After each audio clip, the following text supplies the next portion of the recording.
Hello friends, welcome to wave 9 news. రాజకీయాల్లో విభేదాలు ఉండటం సహజమే. ఎలక్షన్ టైంలో ఒకరిపై ఒకరు తీవ్ర విమర్శలు చేసుకోవడం కూడా సహజమే. కానీ ఒక నాయకుడు మరణించిన తర్వాత జరిగే సంస్కరణ సభలో కూడా పొలిటికల్ లైన్స్ గీస్తే అది డెమోక్రసీకి మంచిదేనా? ఒకే వేదికపై కూర్చున్నందుకే ఒక ఎమ్మెల్యే నుంచి వివరణ కోరడం, ఇది పార్టీ క్రమశిక్షణ లేకపోతే రాజకీయాల్లో కొత్త కల్చర్ కి నాంది పలికే నిర్ణయమా? ప్రస్తుతం ఆంధ్రప్రదేశ్ రాజకీయాల్లో ఇదే హాట్ టాపిక్ గా మారింది. మాజీ మంత్రి, కాపు ఉద్యమ నేత ముద్రగడ పద్మనాభం సంస్కరణ సభలో జరిగిన ఒక సంఘటన ఇప్పుడు రాష్ట్ర రాజకీయాలను కుదిపేస్తోంది. టీడీపీ ఎమ్మెల్యే బొండా ఉమా చేసిన కామెంట్స్, ఆయన వైసీపీ నేతలతో ఒకే వేదికపై కూర్చోవటం, ఆ తర్వాత ముఖ్యమంత్రి చంద్రబాబు తీసుకున్న నిర్ణయం, ఇవన్నీ ఇప్పుడు పొలిటికల్ గా పెద్ద చర్చకు దారితీశాయి. అసలు ఈ వ్యవహారం వెనుక ఉన్న పొలిటికల్ యాంగిల్ ఏంటి? ఈ నిర్ణయం టీడీపీకి లాభమా, నష్టమా? ప్రజాస్వామ్యంలో రాజకీయాల విభేదాలకు కూడా ఒక హద్దు ఉండాలా అనే అన్ని అంశాలపై ఈ వీడియోలో పూర్తిగా విశ్లేషిద్దాం. ఆంధ్రప్రదేశ్ రాజకీయాలు గత కొన్నేళ్లుగా వ్యక్తిగత స్థాయిలో కూడా తీవ్రమైన విభేదాలతో కొనసాగుతున్నాయి. అధికార పార్టీ, ప్రతిపక్ష పార్టీ మధ్య మాటల యుద్ధం రోజు రోజుకి పెరుగుతుంది. ఒకప్పుడు రాజకీయంగా ఎంత తీవ్ర ప్రత్యర్థులైనా వ్యక్తిగతంగా పరస్పరంగా గౌరవించుకునే సంస్కృతి ఉండేది. ఒక నాయకుడు మరణిస్తే అన్ని పార్టీ నేతలు కలిసి నివాళులు నర్పించేవారు. అంతిమ యాత్రల్లో, సంస్కరణ సభల్లో పాల్గొనేవారు. కానీ ఇప్పుడు పరిస్థితి పూర్తిగా మారిపోయిందనే అభిప్రాయం వ్యక్తమవుతోంది. ఇలాంటి సమయంలో గుంటూరులో నిర్వహించిన మాజీ మంత్రి, కాపు ఉద్యమ నేత ముద్రగడ పద్మనాభం సంస్కరణ సభ రాజకీయంగా ఏదోలా మారిపోయింది. ఈ సభకు అన్ని రాజకీయ పార్టీలకు చెందిన నాయకులు హాజరయ్యారు. టీడీపీ తరపున విజయవాడ సెంట్రల్ ఎమ్మెల్యే బొండా ఉమామహేశ్వరరావు కూడా పాల్గొన్నారు. అదే వేదికపై వైసీపీ నేతలు కూడా ఉండటంతో బొండా ఉమా వారితో కలిసి కూర్చోవడం అందరి దృష్టిని ఆకర్షించింది. సాధారణంగా చూస్తే ఇది పెద్ద విషయం కాకపోవచ్చు, కానీ ప్రస్తుతం ఏపీలో నెలకొన్న రాజకీయ పరిస్థితుల్లో ఇది పెద్ద చర్చకు దారితీసింది. ఈ సభలో బొండా ఉమా చేసిన ప్రసంగం కూడా రాజకీయంగా మరింత వైరల్ అయ్యింది. ఆయన ముద్రగడ పద్మనాభం కాపు ఉద్యమానికి చేసిన సేవలను పొగిడారు. కాపు హక్కుల కోసం ఆయన జీవితాంతం పోరాడారని ప్రశంసించారు. 2014లో టీడీపీ ప్రభుత్వం అధికారంలోకి వచ్చిన తర్వాత కాపు రిజర్వేషన్లు, స్కాలర్షిప్ల కోసం ముద్రగడ ప్రభుత్వం దృష్టికి అనేక అంశాలు తీసుకువచ్చారని చెప్పారు.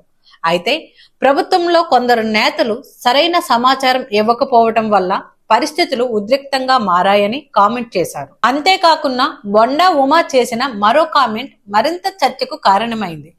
ముద్రగడ పిలుపుతో కాపు ఉద్యమం గ్రామీణ స్థాయి వరకు విస్తరించిందని, తుని ఘటన తర్వాత ఆ ఉద్యమం మరింత బలపడిందని, ఆ ప్రభావం 2019 ఎన్నికల్లో టీడీపీ ఓటమికి కూడా ఒక కారణంగా మారిందని ఆయన విశ్లేషించారు. ఈ కామెంట్స్ రాజకీయంగా కొత్త చర్చలకు తెరతీశాయి. ఎందుకంటే అధికార పార్టీలో ఉన్న ఒక ఎమ్మెల్యే గత రాజకీయ పరిస్థితులను బహిరంగ ప్రస్తావించడం చాలా అరుదుగా జరుగుతుంది. ఈ వ్యవహారం టీడీపీ అధిష్టానం దృష్టికి వెళ్లిన వెంటనే ముఖ్యమంత్రి చంద్రబాబు నాయుడు సీరియస్ గా స్పందించినట్లు సమాచారం. వైసీపీ నేతలతో ఒకే వేదికపై కూర్చోవద్దని పార్టీ ఇప్పటికే స్పష్టమైన సూచనలు ఇచ్చినప్పటికీ బొండా ఉమా వాటిని పాటించలేదని భావించిన అధిష్టానం ఆయన నుంచి వివరణ కోరారని నిర్ణయించినట్లు తెలుస్తోంది. అయితే ఇక్కడ అసలు ప్రశ్న ఏంటంటే, ఒకే వేదికపై కూర్చోవడమే సమస్య, లేక బొండా ఉమా చేసిన కామెంట్స్ అసలు కారణమా అనే అంశం. ఎందుకంటే ఆయన చేసిన కామెంట్స్ లో కాపు ఉద్యమం, 2019 ఎన్నికల ఫలితాలు, అప్పటి ప్రభుత్వం వైఖరి వంటి అంశాలు ఉన్నాయి. ఇవి రాజకీయంగా సున్నితమైన విషయాలుగా భావించే అవకాశం ఉంది. ఈ సంఘటనతో మరోసారి కాపు రాజకీయాలపై కూడా చర్చ మొదలైంది.